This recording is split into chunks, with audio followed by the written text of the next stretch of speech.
The Ohio State University, your 2025 college football playoff national champions, a team loaded with NFL talent. Some are saying 16 draft picks present not only this year, but in years to come. They came out and made a statement, though their clock management late in the game left me shaking my head. A big throw to Jeremiah Smith set up that field goal that really sealed things up for the Buckeyes. A solid showing for Notre Dame, who ends the year with just 2 losses. One of those, of course, to the Northern Illinois Huskies of the mighty MAC Conference. Plenty of talent on that roster as well. For both these programs, they are in excellent hands with coaches Marcus Freeman and Ryan Day.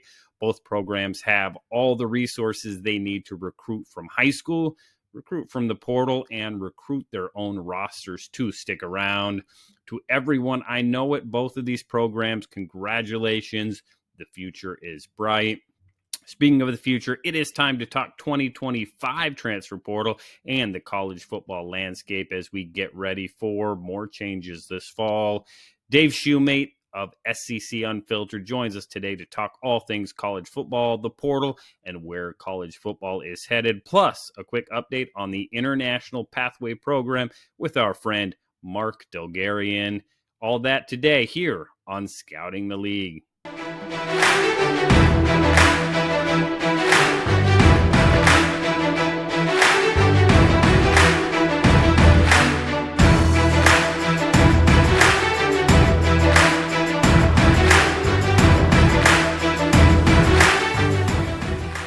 Everyone, and welcome to Scouting the League. Before we jump in with both of our guests today, let me remind you to like, subscribe, and share this podcast wherever you are listening.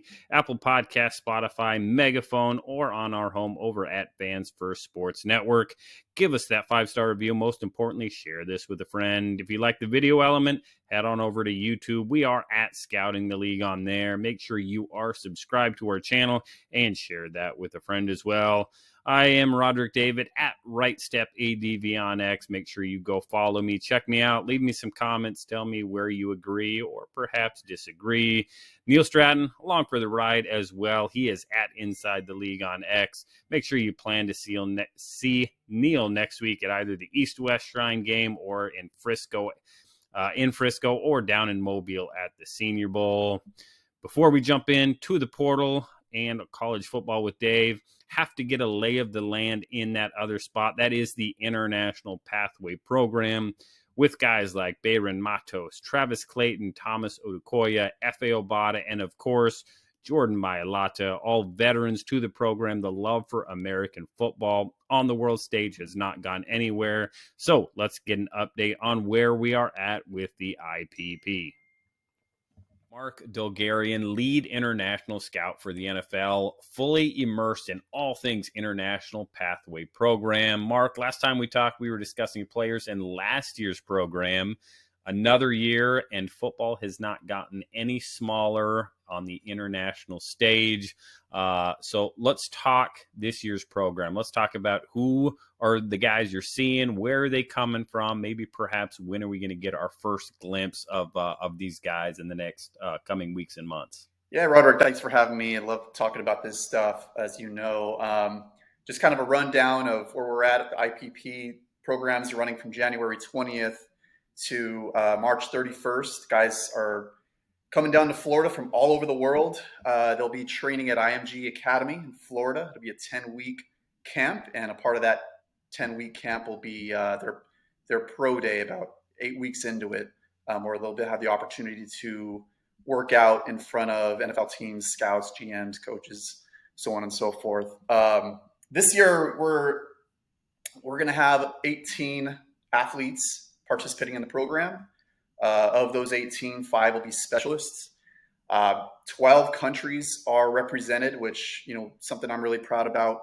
One of the things that I wanted to accomplish when I joined the IPP program a couple of years ago is really expanding our scouting net and expanding our network. And I think, we've evolved to a point where, we're really reaching all ends of the world at this stage. So, those 12 countries, we're talking about Australia, New Zealand, Fiji, Germany, UK, Nigeria, Zimbabwe, Zambia, France, Ireland, and Italy. So, really all stretches of the world. And not Yeah, necessarily that absolutely. that's a benchmark that we want to hit, but obviously it's a reflection of how far we've come in terms of expanding that scouting net. So that's really exciting. And these guys are coming from different sports backgrounds primarily. We've got a couple of guys coming from international football, a couple of guys from the European League of Football, which recently they announced the hiring of Jack Del Rio. He'll be head coach. Yes, a big Yeah, name. yeah. I'm trying to scour my brain. I think since it's probably the biggest hire in European football since the NFL Europe days. So Yeah, huge absolutely. name there. But anyway, so we've got guys coming from football, guys coming from rugby, of course, basketball, and of course Gaelic football, which I think we spoke about in our last episode several months ago. And if you haven't checked out Gaelic football, it's really interesting. It's really fun. I describe it as a combination of rugby, soccer, and basketball. So do with that what you will. Well, yeah, hit YouTube on Gaelic football and you go probably have some fun There with it, you right? go. There you go. So yeah, and of the 18 guys in our class, we're looking at, and again, this is beginning of camp. We're bringing them in, kind of tabbing a position that they're going to be training at, and we're looking at about 4 defensive ends slash linebacker types, 3 offensive Hmm. linemen, 3 tight ends, 2 wide receivers, and a defensive back. And then we'll have the 5 specialists, which includes 4 kickers and a punter. Um, and actually, the exciting thing about the specialists is we got the green light once again from the NFL to allow them to participate in the NFL Combine as a part of Excellent. Ravens Brandy Brown's specialist showcase, Hmm. and that'll be literally kicking off the on-field workouts for the Combine this year, and on Wednesday the 26th, I believe, of February. So I believe that sounds yeah, right. so our guys will be a part of that, and that's going to be last year we got a lot of great feedback from the NFL, a lot of intrigue about these multi-sport background kickers and punters. These guys that are coming in with size and physicality, and kind of seeing Hmm. them next to the NCAA guys who don't quite come from that type of background. So got a Yeah. lot of great feedback from teams last year. So I think they're excited to see what this crop looks like, and even from last year, we had Charlie Smith from Ireland signed. He's still with the Saints, just signed a futures contract, I believe, not too long ago. So anyway, so they'll be kicking off on-field workouts at this year's combine, and that'll be a really exciting evaluation opportunity to see him really under pressure, really just in the football world, immersed in football, and taking on coaching points from NFL teams live as the drills are happening, and seeing how coachable they are and how they adjust. And there's just a lot of great evaluation points, uh, not only Yeah. for the teams but for us as well, and just a great Yeah. experience overall. Yeah, and again, continuing to incorporate them for some of these guys, just opening up their eyes to how big football in America is, and the NFL obviously is a big part of that. And again, it's any opportunity to continue to expand it, to get them involved, to get them out there is outstanding. It's due, obviously, credit to you and the entire team. Again, steps are taken every year. Again, this wasn't a dump a bucket of water out and then it's empty the next year. Again, it's been methodical, well planned, and all that kind of stuff, which has been good.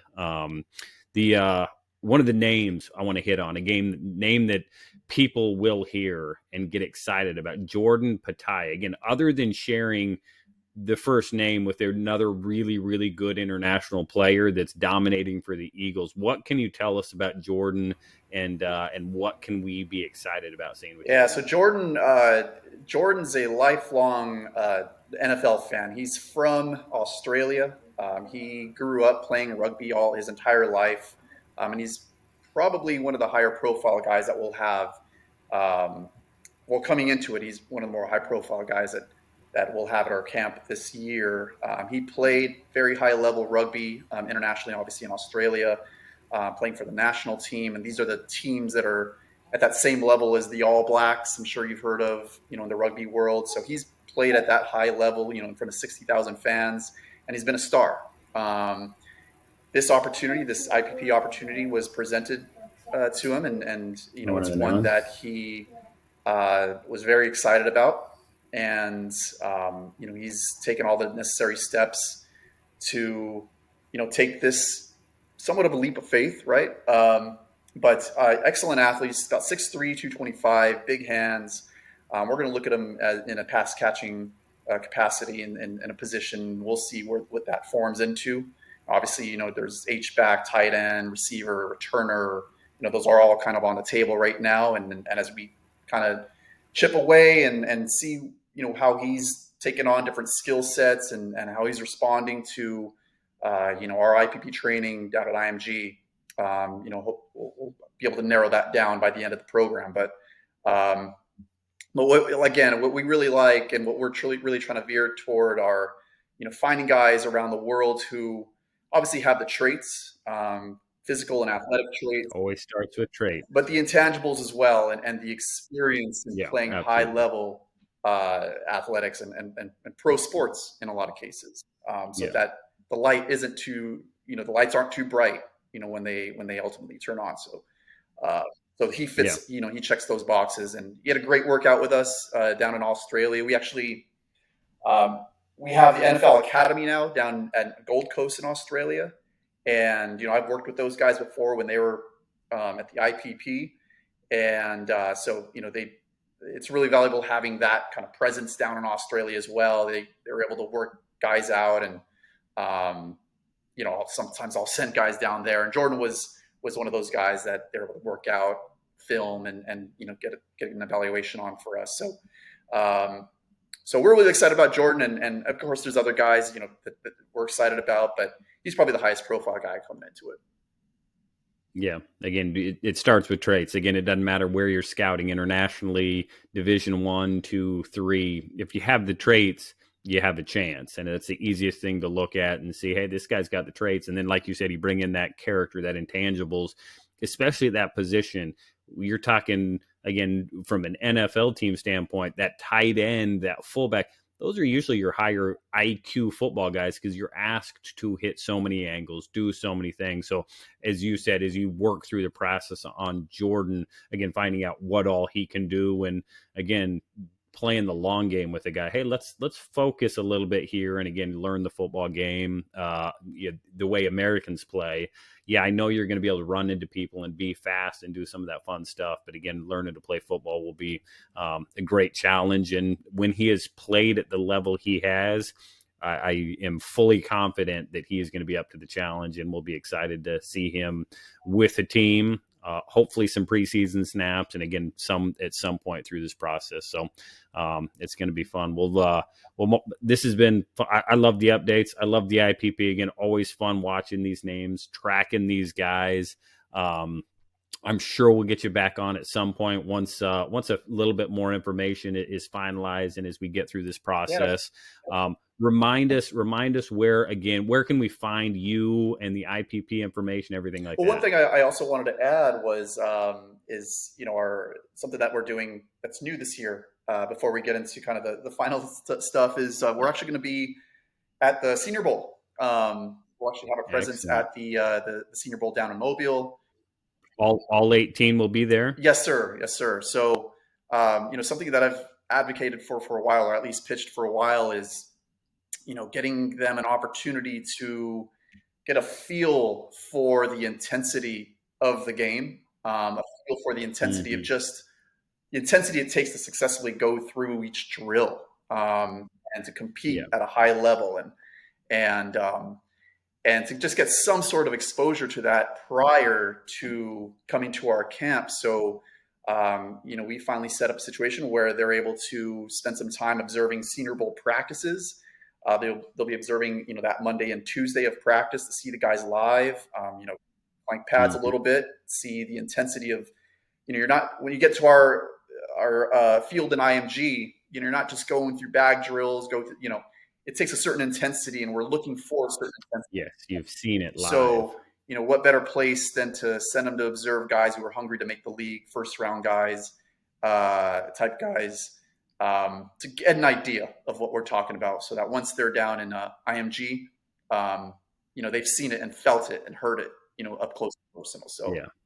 Yeah. Again, just and not just the intensity, but again, seeing what a bunch of NFL dudes look like up close and yes, personal. yes. So yeah, I wanted to that's something that No, we're that's really excited perfect. Yeah, about. that's But yeah, so that'll be first week. Obviously, we're all coming up. First couple days of the Senior Bowl. yeah, awesome. Well, again, I'm sure we'll have lots of listeners that are going to be at the Senior Bowl, whether they're with teams or fans, or you can peel your eyes and maybe see if you can pick out a few of these guys that are part of the IPP, and maybe see how they're jogging from drill to drill, and see how focused they are on everything, and start the evaluation process on them early. And again, I'd imagine there will be some teams that are trying to sneak over and size some guys up, and maybe see whatever head start they can get on those guys, because again, they'll be hot through the process. And again, when is are you able to say when do these guys have their official pro day for NFL teams? We're scheduled to join USF for the pro day, Okay, so perfect. unsure as to what that date is at this point, but we should find out So it'll be sometime in sometime in March, I'm March. sure. So again, the process starts for them again real soon, and will be a good one. And the X IPP, where can people find more? Again, as they're curious, as they want to hit you, follow you, where Yeah, can they I'm do probably that most at? active on Instagram, Mark Dolgarian NFL. I'm on X. I always call it Twitter still. I'm on X as well. Twitter, yeah, oh yeah. Just Mark Dolgarian. Luckily, I have one of the more unique names, so not too hard to find. But on Instagram, I'm most active. I'm posting stuff from our program and updates and things like that. So Awesome. Well, if you want the full run of Everything International Pathway program, again, go back last year, July 3rd episode. It's been, it seems like just yesterday we recorded that one, but again, it was really fun episode talking about guys, again, going through the Jordan Mailata story, going through guys in last year's draft class that were with teams, and again, really get into the full details of what all the IPP is. So again, full hour with Mark, but again, just a nice update today. Mark, thanks for jumping thanks, on. Robert. Absolutely. Now to the portal. The 2025 portal cycle closed just before the new year, with plenty of movement happening in December and into the beginning of January. Plenty of ways guys can still find their way in at this point, but it has certainly calmed down. The next window for that portal opens up again from April 16th to April 25th, and there will be plenty of spring football changes made, especially considering the upcoming roster cap. So for all things transfer portal and college football landscape, we are joined by our friend Dave Shumate. Well, Dave is busy as ever with SEC Unfiltered and Quick U, talking not only SEC football, but flooding the market with basketball this time of year as well. I'll be honest with both of you and the listeners out there, I will not watch a single dribble of basketball this entire year. Still fill out a bracket, have to do that. But it's March Madness with a T. NCAA wrestling, that's what I'm here for. That's the real sport. That is what men do. But we won't get into all of that. I'm not even going to give you guys a chance to respond, because, again, there can be some colorful debate on that. But, again, either way, Dave knows ball, pigskin, hard court, whatever it is. Dave, welcome back to Scouting the League. Appreciate you and Neil having me on, Rod. Yeah, I told you a little off air. I'm somewhat familiar with wrestling, so I'm not totally just illiterate to it. So I know I enjoy watching wrestling sometimes. You're right. Totally different beast animal, but around the same March Madness time. But yeah, so over at the SEC Unfiltered channel now, doing football and being the lead college basketball analyst over there. So we're talking off air about SEC basketball, chopping that up. And then overall, we're just kind of keeping up with the portal over there. Do my live show every Monday, Thursday night at 8 Eastern. As you mentioned, Dave knows ball. Excited to be doing that. We just partnered up with FanDuel. So Nice. Moving some things up, going to take some trips on the basketball kind of tour. Chris Phillips, who owns the channel, he manned it up during football season. But me and him are going to go tag teaming on the road for basketball. So I think starting next week, and not this upcoming Saturday, but the next, we'll be on the road. We hadn't picked out the location yet. We got a couple of games we could potentially look at, but go to one of those as well. Then I think we're going to go out to Vegas first weekend of the tournament. And then if an SEC team goes, will go to San Antonio for the Final Four. But other than that, Quick U over sales, account management over there right now. Things are going well. But other than that, just enjoying getting on shows like this with you and Neil. Yeah, well, SEC, again, known for their football. SEC is a basketball power now. And again, regardless, however little I know about basketball, and again, how little I watch, I know that there are some big time, again, SEC is primed to be right up there at the top of the basketball world. So it's exciting to watch. Again, it's good for the sport when the big schools, again, you create diehard fans when you go from one sport to another where you're expecting a championship. And was a little bit of a change this year. No SEC football team in that national championship last night. The Buckeyes take care of business against the Fighting Irish, a game that looked like it might get a little bit out of hand. Some really poor clock management, in my opinion, late in the game for the Buckeyes. Left some time on the clock. Again, the late field goal kind of separated a little bit, and again, they really had control. But what were you guys' thoughts? Again, Ohio State loses 2 games, comes back, plays their best ball at the right time of the year. Ohio State, Ryan Day, national champions. If I'm Ryan Day, I sent a thank you card to Sharon Moore. I mean, I've been saying it for weeks now, getting embarrassed by the Wolverines. I think it inspired him. I mean, look, coming out against Oregon, I thought maybe they may spend it all against the Ducks, but they had plenty left in the tank. I mean, they're an incredibly talented team, and despite the fact they were snapping the ball with 17 seconds left on the clock. I mean, what are you doing? They were lined up coming out of that. Yeah. They had the injury timeout. They were lined up on the ball as the clock started with 30 seconds left on the play. And they snapped the ball. I'm sitting there for 30 seconds. They should have had it to the 2-minute warning. Again, does it change anything that ultimately happens? Maybe, maybe not. Again, the timeout's used differently. But again, it's one of those ones where I just couldn't believe it. No, I agree with you guys as well. It kind of felt like that game kind of a little bit too close for comfort because, like y'all said, the clock management at the end, like you said, it's going to come down field goal. What if this kid just misses this or gets blocked? Because what was it, a 30, a 34? Yeah, something like 37. Y'all know in college, you should make that within 40. You never. That's not an automatic. Like not automatic. Point distance, and then like you said, they score, they go get a 2-point conversion. We're having a totally different conversation. That'd been a massive blown. But I think. You look at it on paper, I do think Ohio State was the best team. Oh, yeah. I mean, in the country. We knew that going in. They did what everybody expected them to do all year. The road wasn't straight to get there, which, again, credit to that entire staff. Offensive line, again, you lose your center, you lose your top 2 left tackles, you kick Donovan Jackson. Again, a lot of people giving him a ton of credit. A guy I didn't love at guard elevated his game and made himself a ton of money because he may very well end up in that first round based on his second half of the season performance kicking out. Again, is he actually a tackle prospect now instead of a guard prospect? Again, that defense was just suffocating for the most part, shot themselves in the foot. If they could get their corners to stop holding, that'll help some things out. But again, they did what was expected. Again, Notre Dame on the flip side of it, you're in a great spot. After that Northern Illinois game, everybody called like Marcus Freeman's not the one. They're not good enough. They have not done the right things. Explosiveness, you start to see it at wide receiver. But again, that Notre Dame program is in a really good spot for long-term, right alongside Ohio State. No, I agree with you, right? I was going to bring it up. Here's a question for y'all. And I went after the Tennessee game and watched the Ohio State-Tennessee quarterfinal game, I guess you would say.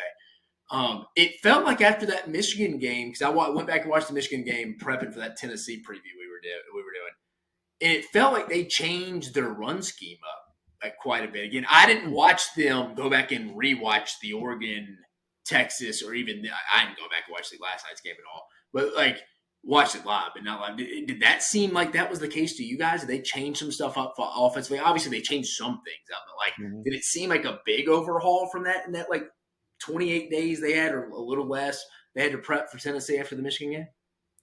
I didn't notice it. Maybe case. Roderick, what do you think?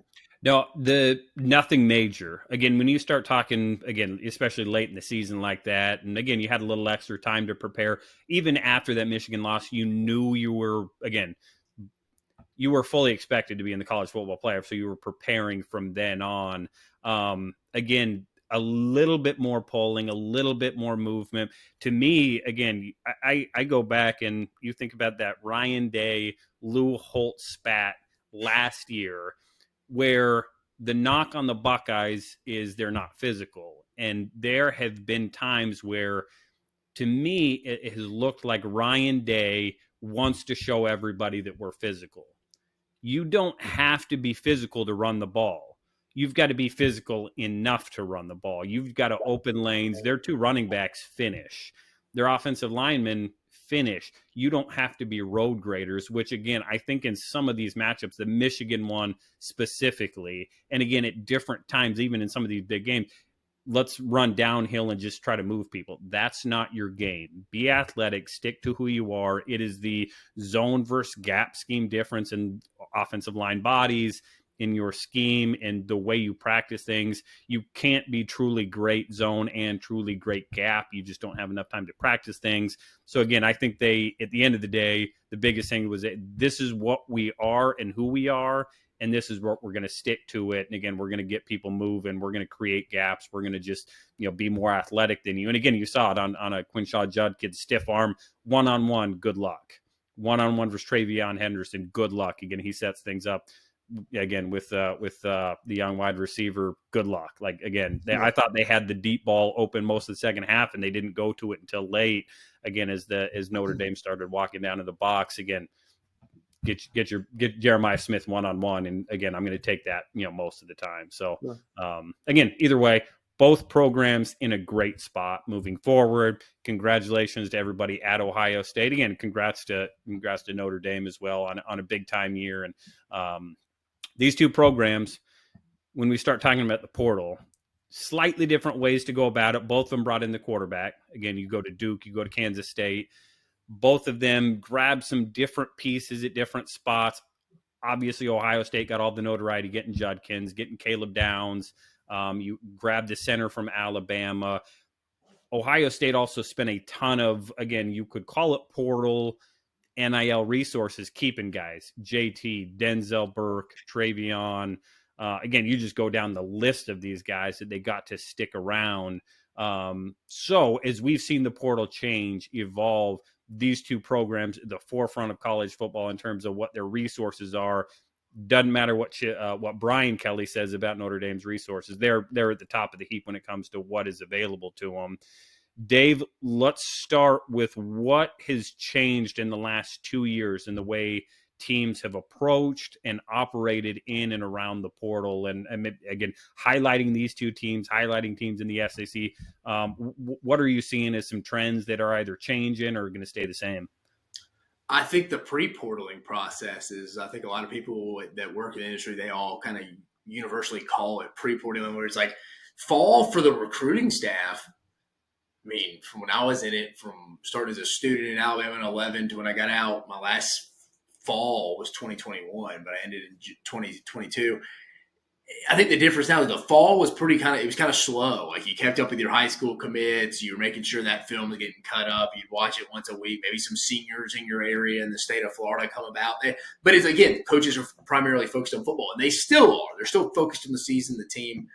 Now you're going out there where each team has like their own state board. Like, I mean, they kind of always did, but now it's for college, for anyone who left the state. Like, I hear LSU does. Anyone that left the state of Louisiana, they keep track of what's going on from a standpoint of what that kid is doing, whether he goes to like a group of 5 school, he just goes to Alabama.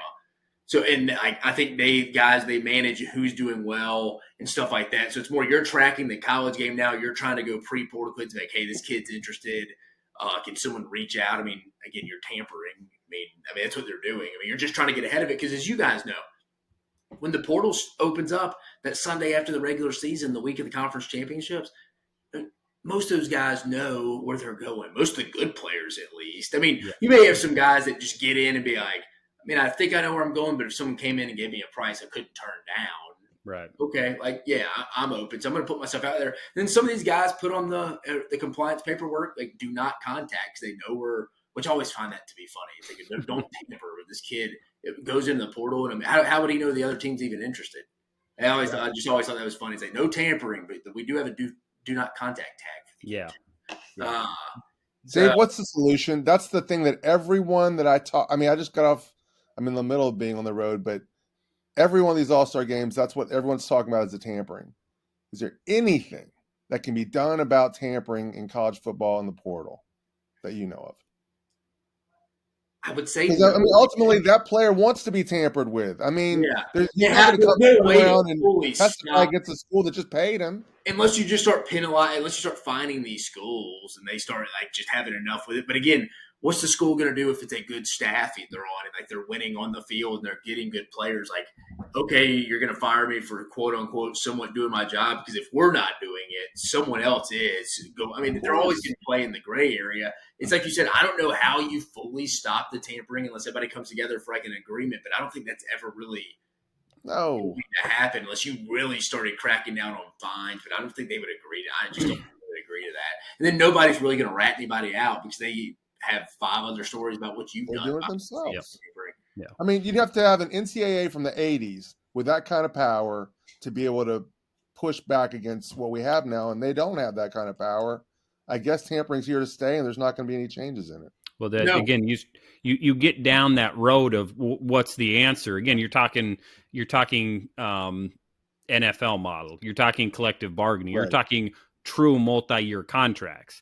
That's the again, when you start talking the tampering, everybody in college is a 1-year contract. Essentially, we're not even close to that in college right now. Right. Yeah. And again, you think about, again, depending on what you read, who you believe with this whole Wisconsin and Big Ten thing. Again, they're fighting it. Again, allegedly somewhat of a 2-year contract for him to be at Wisconsin. He's got to pay some. Again, you've got all this stuff where it's like, again, there's no precedent.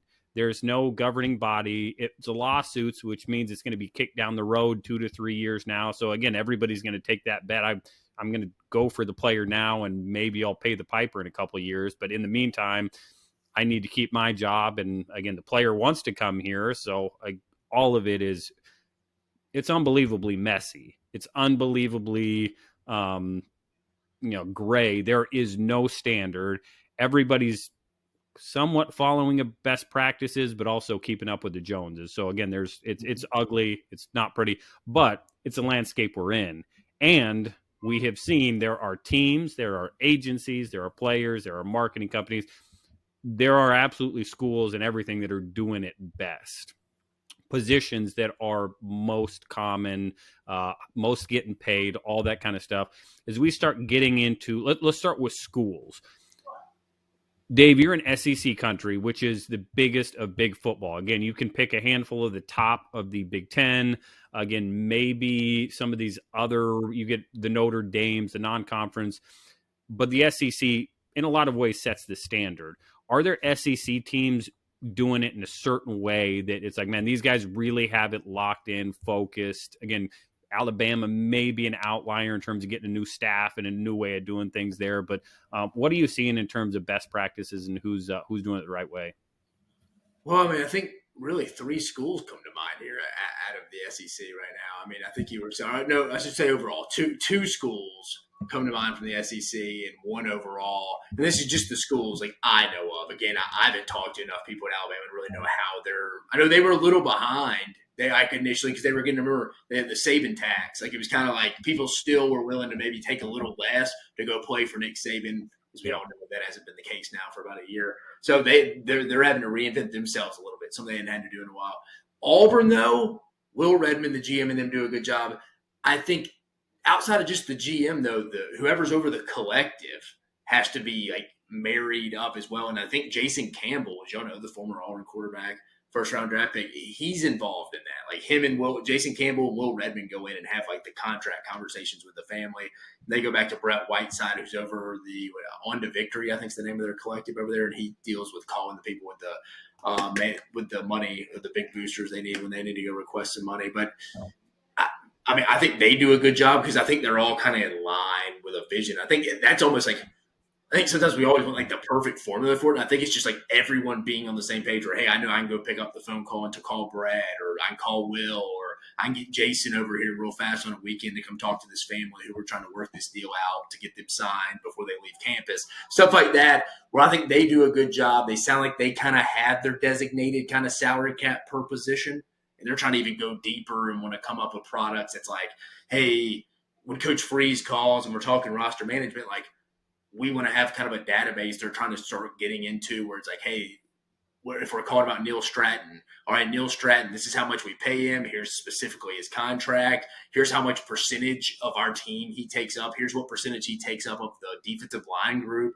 I think right now people would be baffled. A lot of teams right now in college football, these like from a collective standpoint, do all this off a basic spreadsheet.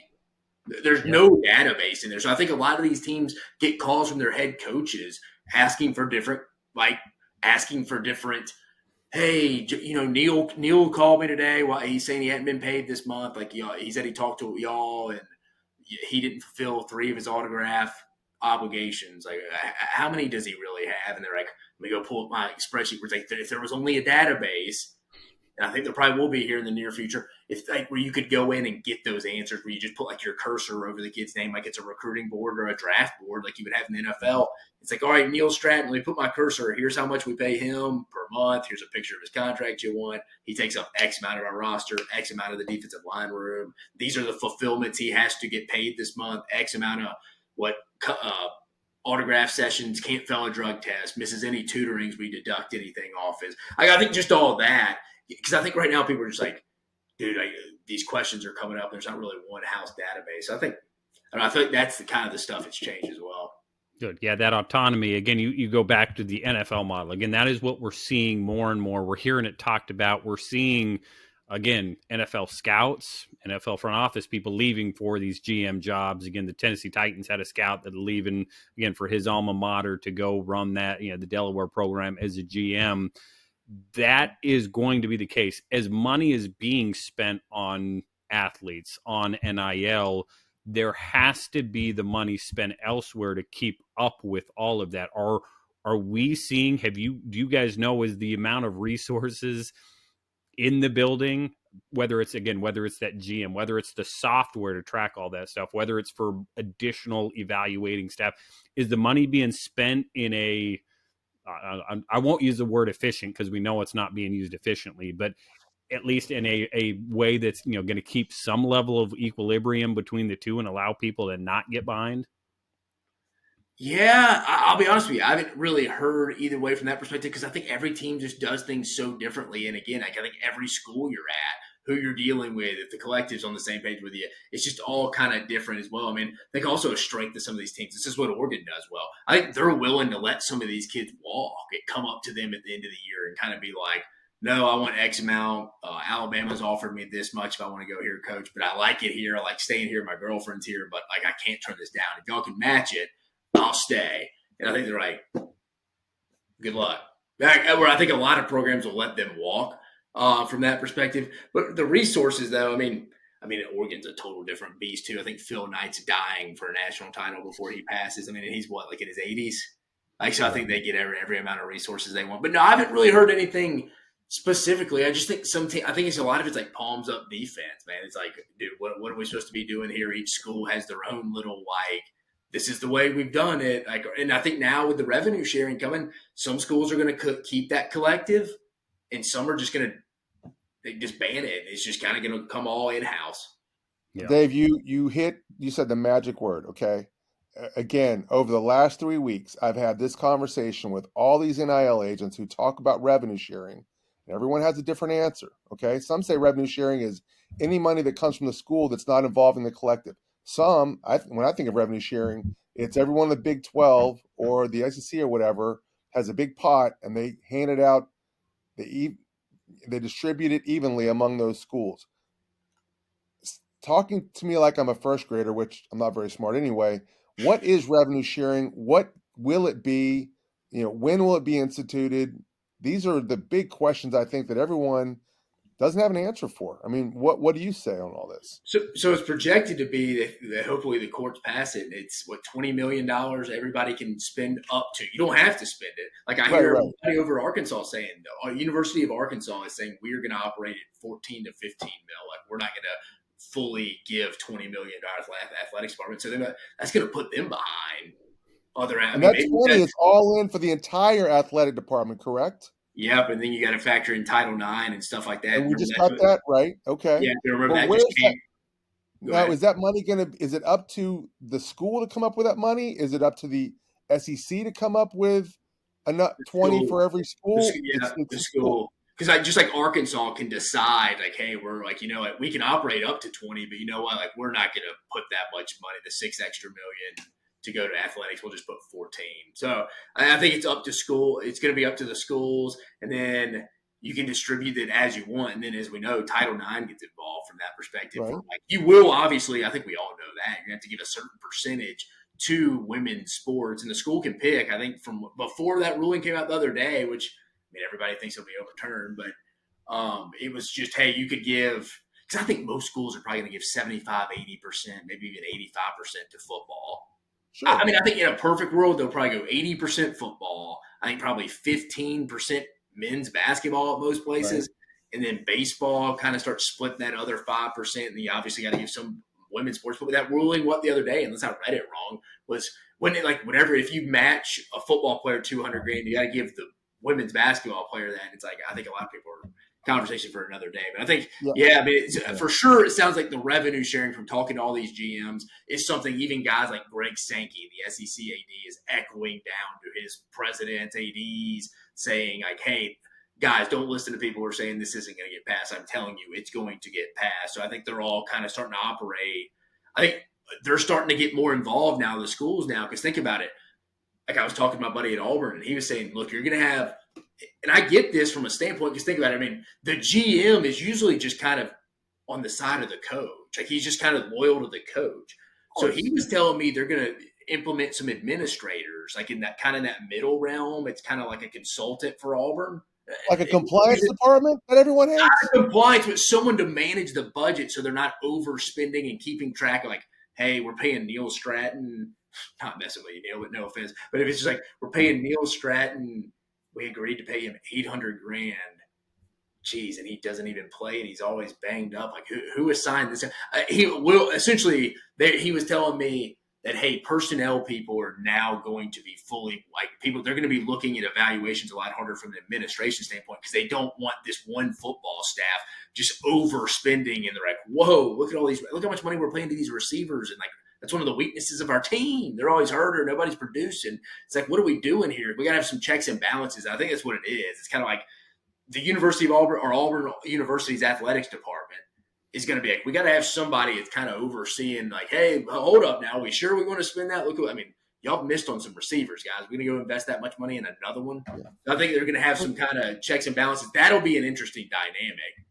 But it's going to be up to Auburn to police itself. Is that correct? And if so, is that even policing? This is an incredibly hyper-competitive environment if we don't have the federal government involved and we don't have an NCAA level authority, again, like the kind that can hand out the death penalty.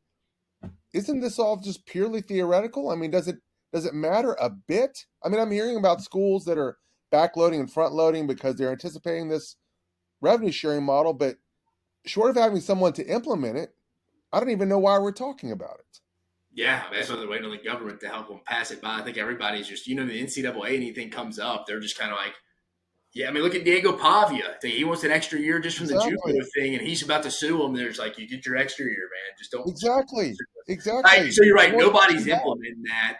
So the $20 million, I think, is going to come, though, and it's all in agreement. But again, not every school in the country is going to be able to operate with a $20 million budget because they just can't afford that. What if I spend an extra dollar over that $20 million? What'd you say? If I spend $1 over that $20 million, is there anyone going to come in and slap my wrist? It's a good question. I don't know if they've worked out. Those details. Yeah. You're right, though. There's got to be somebody policing it. Who's going to say, we're spending 20. It's like, yeah, we got an extra 10 back here. Exactly. It's just, I don't know. We're talking much about revenue sharing, but no one can really say who's the principal at the in the school who's going to try to push all this stuff anyway. The thing I think about with that, and again, you talked about the alignment. Again, Auburn's in great alignment. All these schools, collectives exploded as we got into this NIL world. And again, if they say we're going to cap it at 20 million, that the athletic department's going to, again, there's still that giant collective for the school that says, hey, no, this is all marketing money now. And again, that's where 20 million is coming from the school, but then we got this giant collective over here. Again, if there's no one to manage it, if there's no one to oversee it, if these players, it's not pay for play still, it's not tied to anything else. But again, this is, again, you're a student athlete that's signing some sponsorship marketing agreement. Again, good luck maintaining the salaries and maintaining 20 million, because again, you just see where, it's easy to see where everybody's going to bend the rules and, run off the tracks a little bit. But again, this is probably more conversation than we should have on this. Talking about schools and players. We've seen schools. Let's talk about Clemson. Dabo did not want to jump in. Dabo refused to get in for a little bit. Would lose players. He was not bringing any. He's now, jumped on board. Dipping his toe in the to bring some plays in. Yeah, dipped the toe in the water. Again, couple toes. I believe he's brought in a couple decently rated players now. Clemson, again, even this year, they were competitive. No one felt they were a true threat. Again, huge credit to Dabo that he took that team after the way they started the year against Georgia, gets to the college football playoff on the last possible day. Is it possible to operate without using the portal anymore? Is Clemson an example of that?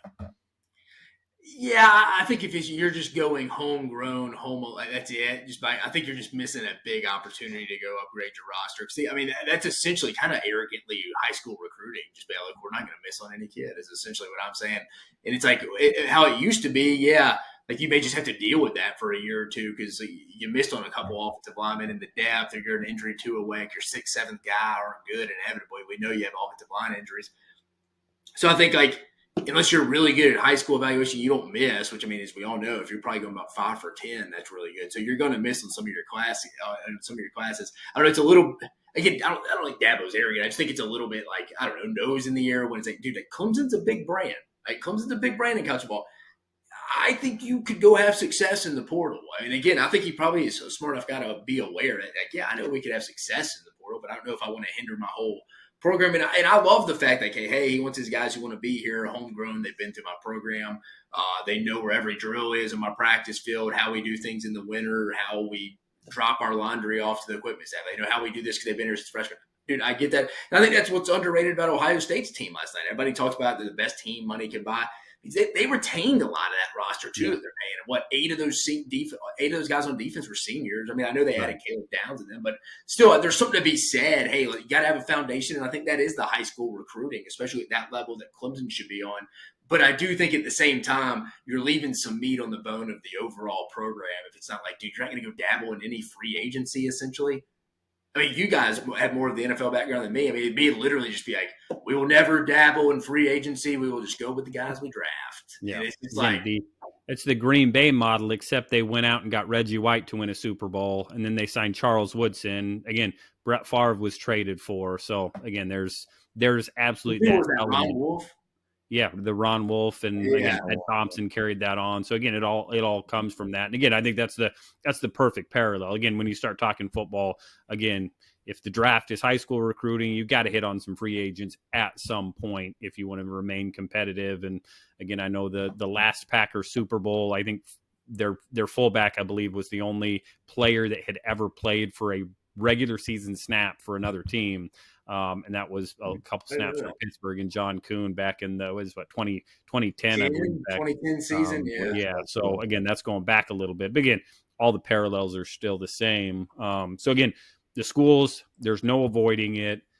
Let's flip it over now, and we'll start to talk some agencies. There's been plenty of talk, 20%. Again, with NFLPA contracts, I believe, what is it, 2% cap? Neil, right. You're the man on this. Right. 3%. The standard has gotten smaller, though. There's plenty of guys that are signing a half, 1%. Again, if you're a really good agency, you may be able to get 2%.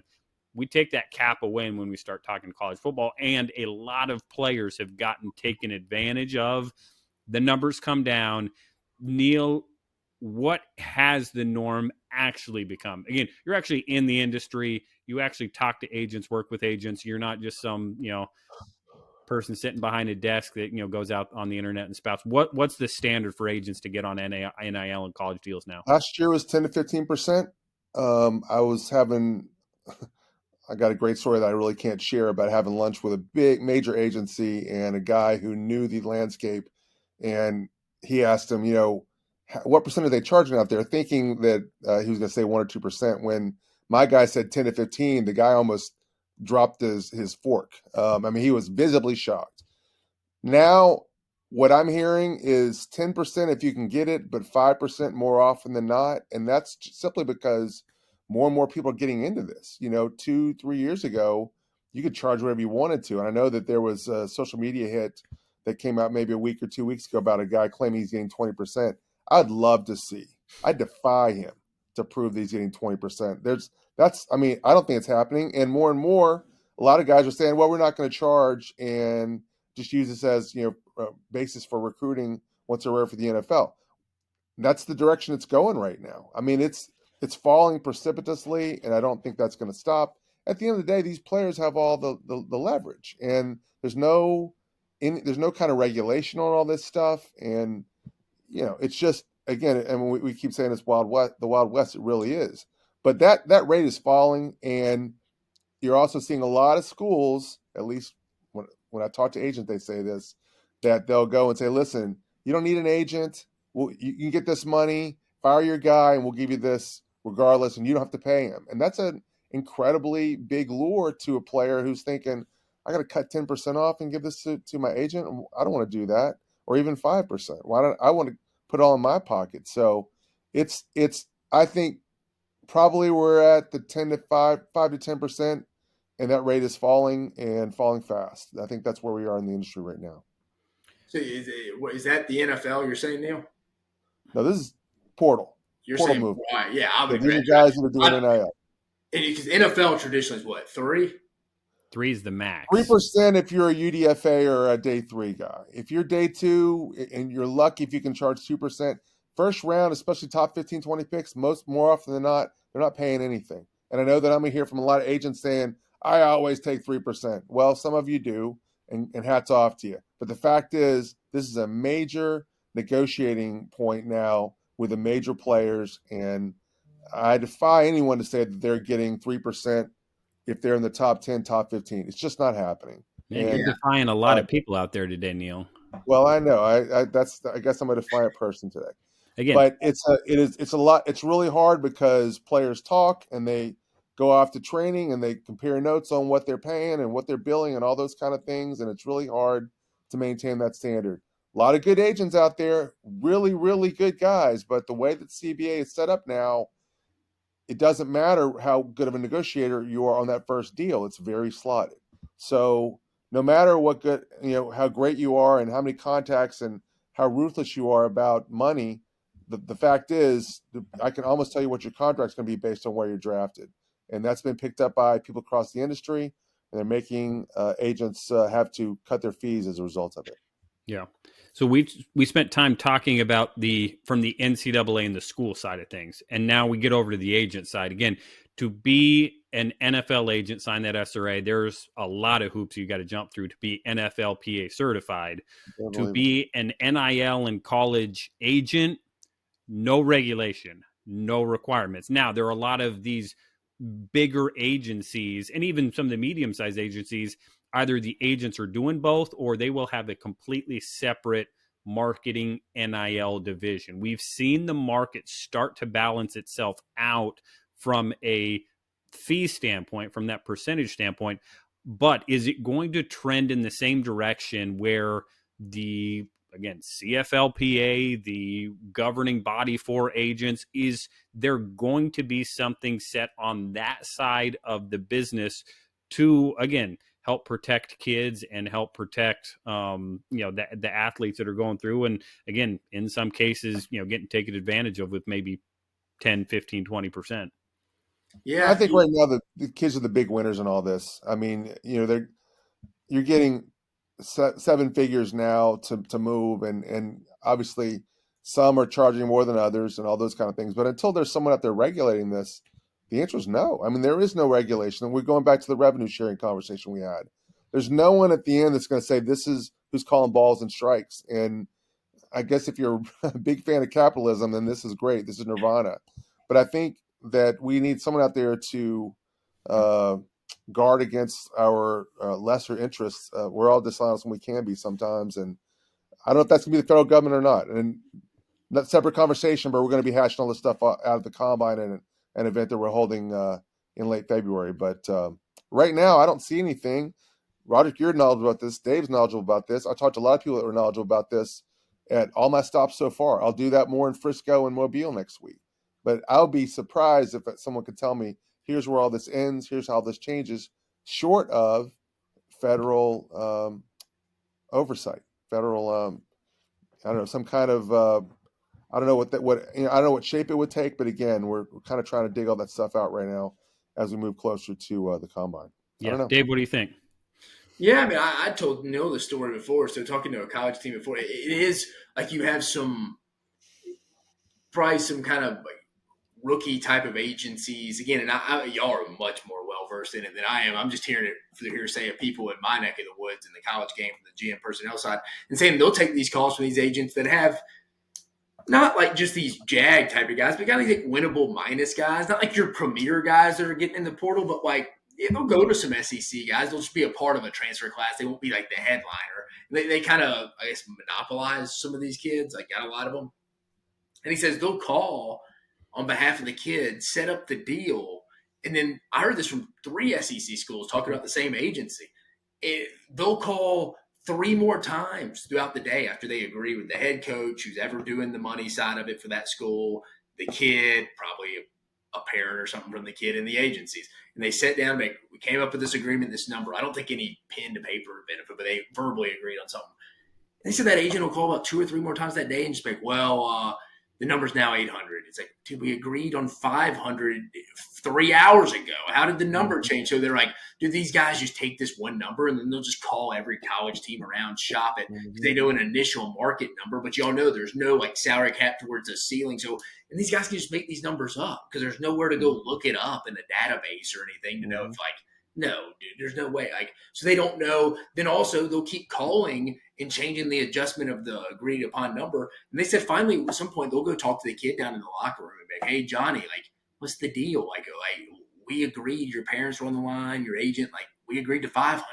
He's like, what are you talking about, coach or, Neil? Like, what are you talking about? And he's like, dude, your agent keeps calling us trying to up the ante and raise the price. Like, coach, I mean, I'm good with 500, but what we agreed on initially. So these agents are going behind the kids' back and the family's back too and upping that ante. So their percentage goes up too. So it's just like, I mean, dude, those are the type of agents. Like, I mean, I was talking to a GM who's like, dude, I will talk to Kirk. I was talking to Kirk Cousins' agent who I think deals with one of their players already. And he's like, and then I'll just have a uncle of a kid who claims he's an agent. He's like, that's the high end to low bottom of people I have a conversation with every day. Like some people, Dave, sometimes these people are calling, they don't even have a relationship with a kid.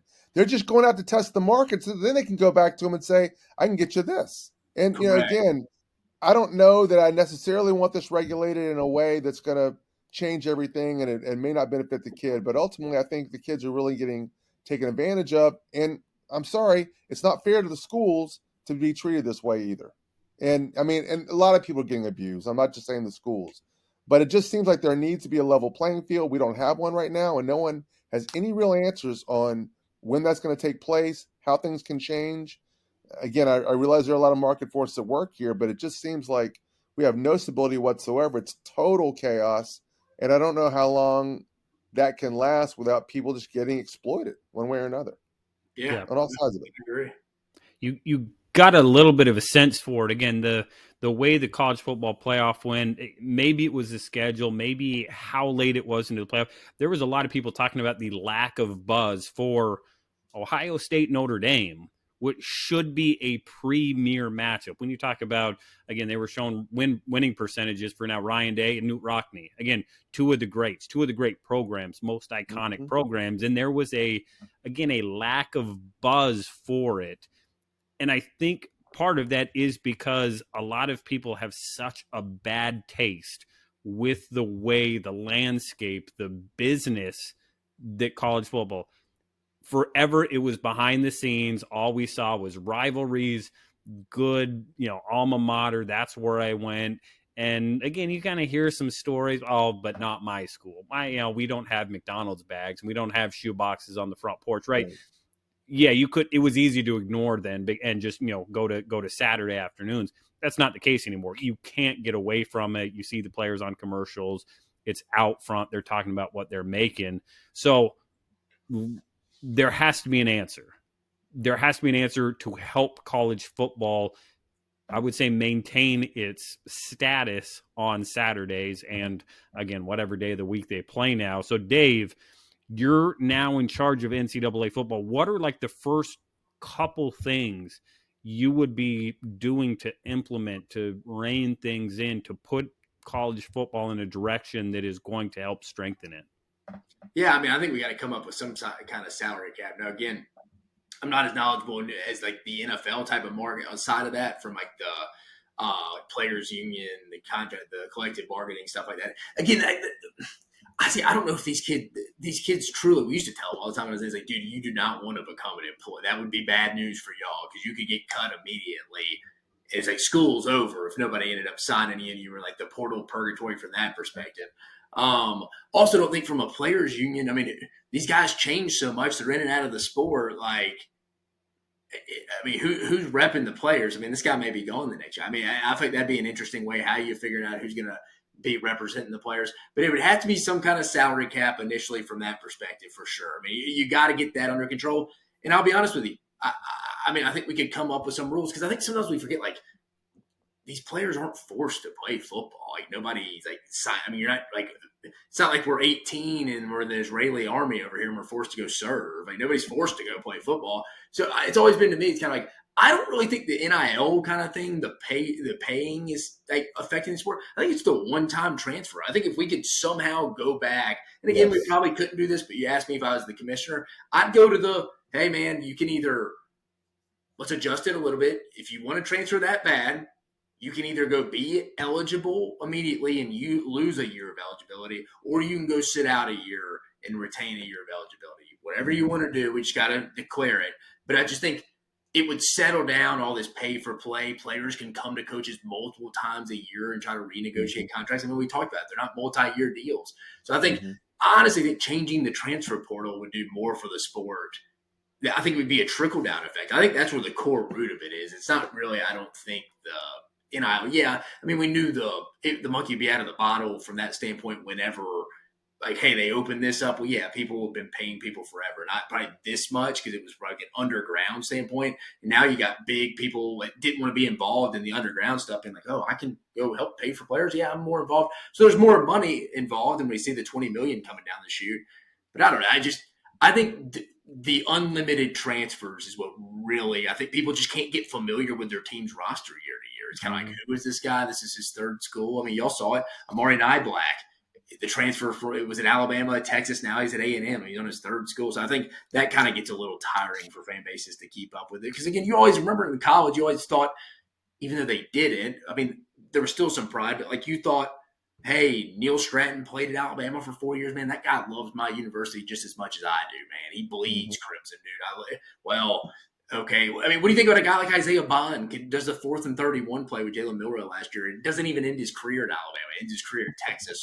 That'll affect him. I know I got a little long-winded, but I really do think the unlimited transferring, if you limited that, it took away a year of eligibility, or they set out a year and got to keep it, I think that would change a lot. Yeah, pulling that, again, like you said, the trickle down of that alone, because that's where the money just gets crazy, right? When everybody's competing every year for kind of that same pool of players. Again, you mentioned a salary cap.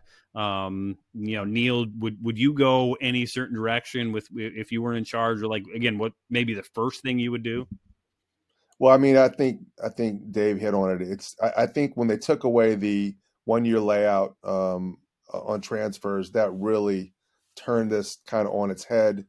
And I've seen the 5 year, you're in and out. I mean, that's no matter what. Redshirting, none of that kind of stuff. That may be smart. I don't know how you do a cap short of having a collective bargaining agreement, and you can't have a collective bargaining agreement unless they're employees. And I don't know if we want to go down that road or not. To me, if you could have a clearinghouse that at least had all the contracts there, everyone kind of knew what the market was for players.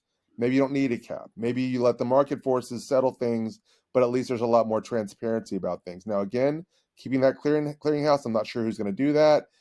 Where do the teeth come from that ensure that the real contracts are out there and all those kind of things? There's got to be a timely fashion about that. If you don't have advocacy for the players involved in this, then what's the incentive to do that? And I don't know what all those answers are, but I think we're getting closer to it if we talk about some of these things we've introduced. I think that will at least make it a little better than what it is now. And I think incremental improvements are about as much as we can hope for right now. Yeah, and I would even take a step back. Instead of incremental improvements, let's just pause. Let's just it's been changed incrementally every year to the point where it's like what is the standard? What is the rule? It was this, and now it's this, but this is in court, so it could overturn this. Yeah. We need a period where there's just, hey, let's go back to the drawing board. Let's wipe it clean. Let's set some clear rules. And again, without getting it, like you said, into the collective bargaining, into a salary cap, which again, you start talking about a split from the NCAA that takes you out of Title IX. You talk about your super conferences, and then you end up with NFL minor leagues that are getting paid. Again, I don't think that's, again, you start talking about a fork in the road, and you're almost going, that's one of the forks, is again a true split from the NCAA, which again, I don't think anybody wants that in terms of what it means to these schools, what it means to these other sports, what they support, and what college football has been for 130 some years since Princeton and Rutgers, clear back in Walter Camp. So, I would love to just see a pause. Hey, let's just hit a pause on this. Let's, again, transfer portal, money, NIL, salary cap. Let's get through a season without major changes and let it kind of come back to equilibrium. But again, that's we're all sitting here, our pies up in the sky. If they need anybody, NCAA, SEC, Big Ten, give us a call. You can find us out there. We'll be happy to come sit down with you. But Dave, this has been a lot of fun. Again, a lot of fun stuff to talk about when you're talking about just the business, let alone the actual game of football. If people want to make sure they reach out to you, find you, Dave Knows Ball, SEC Unfiltered, where can people come find you, find your information, make sure they follow you, subscribe to all that kind of good stuff? Yeah, go give me a follow at Dave Shumate SEC on Twitter. That's where I usually tweet a ton during basketball and throughout the football season as well. Not doing baseball this year, or I think my wife wouldn't divorce me if I was reacting to all these games. I mean, as y'all know, a ton of baseball games. That'd be a conversation for another day. But no, that's where you can go check me out. Go check out all our stuff on the SEC Unfiltered channel. On YouTube, trying to get up to 20,000 subscribers now on the YouTube channel. We're not far. Probably should do it here in the next month. But again, anybody will like to go be a subscriber, we greatly appreciate it. And I appreciate you guys letting me come on. Great conversation. I know you are very well, and you are very well insightful about all this stuff. So I love it. I learned just as much from y'all as I hope y'all get from me as I come on y'all show. Yeah, ton of fun. Always good talking ball. So appreciate you being on. No, appreciate y'all having me, guys. Next week on Scouting the League, we will get some live updates on site as Neil is in Frisco and Mobile. Make sure you go find him wherever you are at in either of those spots. After that, start planning to be at the Inside the League seminar in Indianapolis, where Neil will recognize all the work done by many, many scouts in the NFL. At that ITL seminar, the scouting community will also be presented there. Really excited about the opportunity this is going to present for scouts in the industry. Make sure you get there to hear all the details on that scouting community, and I will look forward to seeing you there myself as well. Agents, before we go, make sure you go check out Agent Live 360. It is at agentlive360.com for everything you need for your agency, from players to coaches, managing profiles, tracking invoices, sending invoices, getting paid, keeping up on every element of your entire agency. Notification emails, file folder storage, ROI, transactions, invoices, calendar, contracts, teams, reps, everything all in one spot for you. That is Agent Live 360. Hop on, request a demo. Yours truly will hop on, walk you through it. I can promise you we will talk some football as well. Sign up now with code TRIAL90 for a 90-day, 3-month trial at just $10 a month for Agent Live 360. That's at agentlive360.com. Go check it out now. What a show today, and we didn't even get to the loaded NFC North getting the hottest name in the coaching cycle. That is Ben Johnson. Ben joins Ryan Poles and Caleb Williams in Chicago. A really salty-looking division, some old-school NFC North that the people expect. With the changes coming to Detroit with Ben Johnson and likely Aaron Glenn being gone. Again, the Jets trying to lock down Aaron as we speak. Plenty of second interviews underway this week. Still lots going on in the NFL world now that we are even further on in the playoffs. No time like the present to love football, to learn football. Thanks for joining us, and keep scouting.